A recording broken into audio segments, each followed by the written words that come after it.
O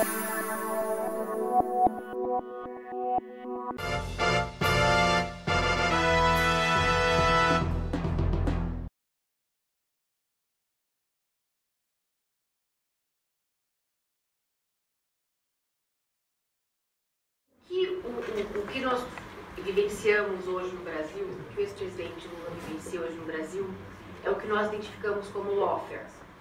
Lawfare nada mais é do que a utilização, a má utilização da violência do direito e das leis para perseguição de um inimigo político eleito. É exatamente isso que acontece hoje no Brasil. O ex-presidente Lula, ele está sendo perseguido judicialmente para que ele seja retirado da eleição presidencial de 2018. O lawfare, ele trabalha em 3 dimensões como o warfare. O warfare é a guerra militar, então ele trabalha em 3 dimensões. A primeira é o campo de batalha, o battlefield. O segundo é a arma da batalha, da guerra, e o terceiro são as externalidades. Esse termo foi primeiro descoberto ou utilizado, ele vem, na realidade, ele é detectado desde a década de 70, na forma como ele é descrito hoje. Ele tem a sua nomenclatura vem do general Dunlap de Oxford. O general ele trata do warfare para fins militares, e o Komarov de Harvard, Johnny Jim Komarov de Harvard, posteriormente eles se aprofundaram na questão da utilização do lawfare como arma política. O lawfare é a junção da palavra warfare, da law e warfare, portanto lawfare. A primeira dimensão do lawfare é a escolha do campo de batalha, e que no lawfare é a jurisdição. Então a jurisdição aqui, e aí eu deixo um desafio, é cuidadosamente escolhida a de Curitiba, até por suas predisposições políticas. E depois a gente pode entrar mais nesse caso. A lei utilizada contra o ex-presidente Lula é a lei penal, ou seja, o processo penal, a lei penal, a lei da corrupção, lavagem de dinheiro, que é, na realidade, um tema recorrente na nossa história. Se nós voltarmos no tempo, nós vamos ver que a corrupção sempre é utilizada como razão de grandes arbitrariedades posteriores, como o estado de exceção. Nós temos o fascismo, o nazismo. A corrupção sempre é uma razão óbvia que une e comove a comunidade em torno de um fim comum. A terceira dimensão são as externalidades, que é a mídia, e como a mídia funciona num sistema de autoalimentação da presunção de culpabilidade com relação ao inimigo eleito. Na questão do ex-presidente Lula, nós temos inclusive um jornalista muito famoso no Brasil, que faz parte do maior conglomerado brasileiro, que fala que levou 10 anos para que eles conseguissem reunir as condições políticas, veja bem, políticas e não jurídicas, sem prova, para a condenação ou eventual prisão do ex-presidente Lula. Porque, ao nosso ver, a prisão é absolutamente fora de qualquer propósito, até porque não há provas. O ex-presidente Lula, ele desde 4 de março, vem sofrendo violações grosseiras de seus direitos humanos. Até hoje ninguém conseguiu repará-las e elas continuam ocorrendo, razão pela qual nós recorremos à ONU. Isso tudo em parceria com a mídia. Veja bem, quando o ex-presidente foi levado de sua casa coercitivamente, o diretor de uma revista, às 2 horas da manhã, já anunciava a condição coercitiva. Um outro jornal paulistano estava na frente da casa do ex-presidente Lula. Tudo isso criando um clima, uma presunção de culpa de tê-lo retirado de sua casa coercitivamente dentro de uma viatura de polícia, criando aí sim essa presunção de culpa que permeia a nossa sociedade hoje em dia. Isso é importante porque quando enquanto ele está fazendo um depoimento preso no aeroporto, nós temos que a imprensa está com os procuradores, eles sim fazendo uma entrevista coletiva, falando de teses, falando de hipóteses, sem que houvesse qualquer comprovação, qualquer prova ou fato lógico que levasse a qualquer tipo de culpa ou de até suspeição do ex-presidente Lula. Quando ele, no final dessa entrevista ao qual o Dario se refere, um dos procuradores, ele fala, olha, desconfiamos que ele seja proprietário do apartamento da praia, que, aliás, a prova documental é robusta e afasta esse tipo de suspeição. Que eles talvez se utilize de um sítio no interior de São Paulo. Não vejo isso como um crime ainda, a menos que tenham reformado todas as leis. E terceiro, que ele tenha dado palestras para, como modo de obtenção de vantagens indevidas. Essas palestras, sim, são dadas por todos, na grande maioria, de ex-líderes mundiais, Tony Blair, Bill Clinton, aliás, eu digo essa de passagem, por um preço fixo. Não há percentual, não há majoração, não há alteração de valor. Então é um preço fixo.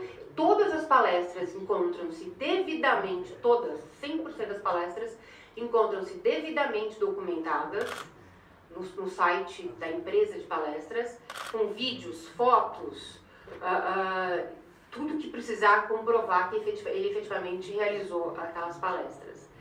Então, não havia nada que permitisse que o Lula fosse ali investigado ou então, muito menos, sofresse aquela violência. Sabe quantos homens estiveram no Instituto Lula? 200 homens armados. 200 homens armados com roupa de exército, onde eles derrubaram as portas, eles levaram os computadores. 200 homens para um instituto pequeno e modesto, diga-se de passagem, porque essa é a natureza do ex-presidente Lula. Então, quando você é uma história que nós contamos, nós vivenciamos, nós sofremos diariamente esses tipos de violações, são diárias as suspeitas e acusações nunca fundamentadas e nunca desmentidas pelos procuradores e pela imprensa. Então, pergunta-se, imagina-se que Lula já foi condenado. Quando Lula não havia nem começado o processo, não tinha nem denúncia, Lula já tinha sido condenado. E hoje, inclusive, há dificuldade de se entender que ele não foi condenado, inclusive, nem em primeira instância ainda, e após todas essas 24 audiências, como disse o Cristiano, não teve uma testemunha, incluindo as 27 de acusação, que conseguissem comprovar qualquer ato ilícito. Eu acho importante também a gente deixar bem claro com relação ao que como eles forçam a competência. Isso realmente nos salta aos olhos como importante estudo. Eles se utilizam de uma grande tese que eles descrevem como criminosa, mas na realidade é a mera definição de presidencialismo de coalizão, que é o sistema brasileiro. Eles forçam uma ideia de que o Lula precisava de uma base parlamentar, quando na realidade não precisava, ele foi um presidente eleito com altíssimos níveis de popularidade, então a base parlamentar realmente era algo natural. Eles não explicam e não há nenhum vínculo, não há nenhuma prova nos autos de qualquer interferência do ex-presidente Lula em qualquer contrato da Petrobras. Então, e é isso que justificaria a competência eventual, que nós discordamos, do juiz Sérgio Moro. Então, é uma competência criminosamente forçada, dolosamente forçada, para que essa jurisdição, esse campo de batalha se dê em Curitiba. Ele se utiliza, se você olhar ali com relação à primeira denúncia, que aliás, diga-se de passagem, e importantíssimo, não está sob a competência do juiz Sérgio Moro. A questão de uma eventual organização criminosa, como eles descrevem o presidencialismo de coalizão, não está sob a jurisdição ou competência do juiz Sérgio Moro. Mesmo assim, os procuradores contratam um hotel, entram em cadeia nacional, em rede nacional de televisão, e fazem um PowerPoint com várias setas, falando que o ex-presidente Lula era o chefe, o comandante de uma organização criminosa. Aí misturando Command Theory com teoria do domínio do fato, tudo muito misturado, que a gente teria aqui outra sessão para debater. E eles, se utilizando de dinheiro público, eles fazem esse PowerPoint e acusam o ex-presidente. Aí, o próximo passo, sem nenhum nexo de causalidade, eles vão para, no caso do Triplex, 3 contratos da OAS. 3 contratos da OAS que não se comprova onde o ex-presidente Lula teria interferido, o que ele teria feito. Aliás, alguns contratos não são nem só assinados pela OAS, mas sim por consórcios liderados por outras empresas. E aí passam para um triplex no Guarujá, onde eles falam que a esposa falecida, Dona Marisa, do ex-presidente Lula, teria comprado uma cota da cooperativa Bancop, de bancários, em 2005, uma cota de uma cooperativa, já sabendo que em 2009 haveria uma transferência do regime de construção que seria transferido para a OAS. Veja bem, em 2009, essa transferência deu-se por uma denúncia do Ministério Público, que acabou não sendo confirmada, muito pelo contrário, houve a declaração de inocência dos envolvidos nessa denúncia. Portanto, o Ministério Público de São Paulo estadual, homologado em juízo, transferiu a construção do edifício da cooperativa para a OAS. Então, eles falam que em 2005, ela já sabia que isso aconteceria e que haveria homologação em juízo e que 90% do empreendimento aprovaria a transferência dessa construção. Para que, em 2014, ela viesse a receber um triplex. Ela realmente era dotada de poderes, eu gostaria de tê-los. Então, as denúncias, elas são todas assim, elas não têm lógica, sem falar, além de lógica, elas não têm uma prova sequer nos autos.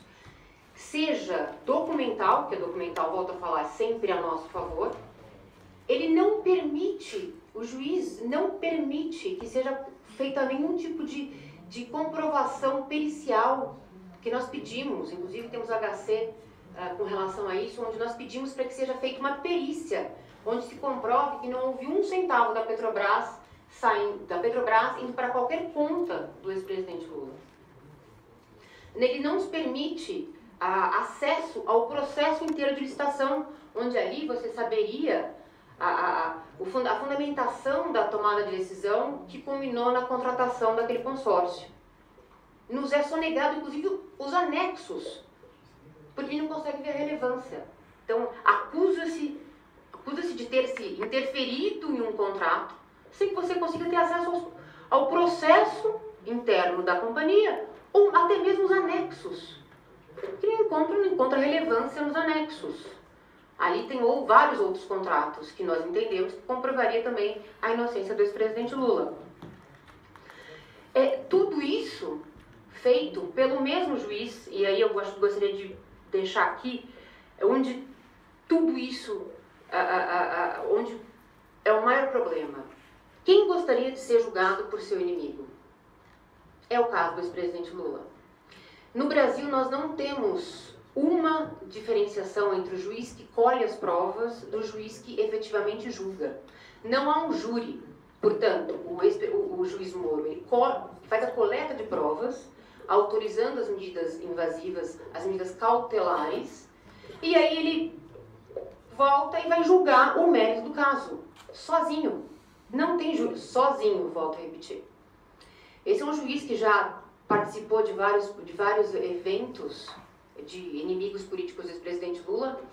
E, pasmem, o ex-presidente Lula tem uma queixa-crime contra esse mesmo juiz. Então, ele é um inimigo. Ele está julgando sozinho o ex-presidente Lula.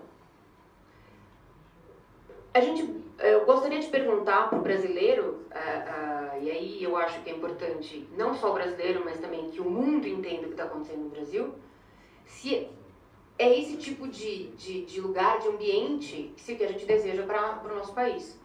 Eu acho que sim, nós podemos fazer, o que nós pedimos, e que eu acho que nós concordamos todos, que tem que haver um combate à corrupção, que o ex-presidente Lula fez sim. Foi o maior combate à corrupção, foi no governo do ex-presidente Lula, mas dentro do Estado de Direito, nunca fora do Estado de Direito. Não se combate um mal fazendo um mal. Isso é um precedente perigoso e que a história nos mostra que pode levar a estados de exceção e outras medidas arbitrárias que a gente já viu acontecer na história. Hoje em dia, a gente não tem tanque na rua, hoje em dia a gente não tem os soldados na rua. Hoje em dia, o embate político é feito nos tribunais. E isso está errado. Política é feita na política, quando se tem prova, acusa-se, e quando se tem prova, condena-se. Não fazendo o que nós estamos vendo no Brasil. Isso é um precedente perigoso para toda a população e para o mundo. Obrigada.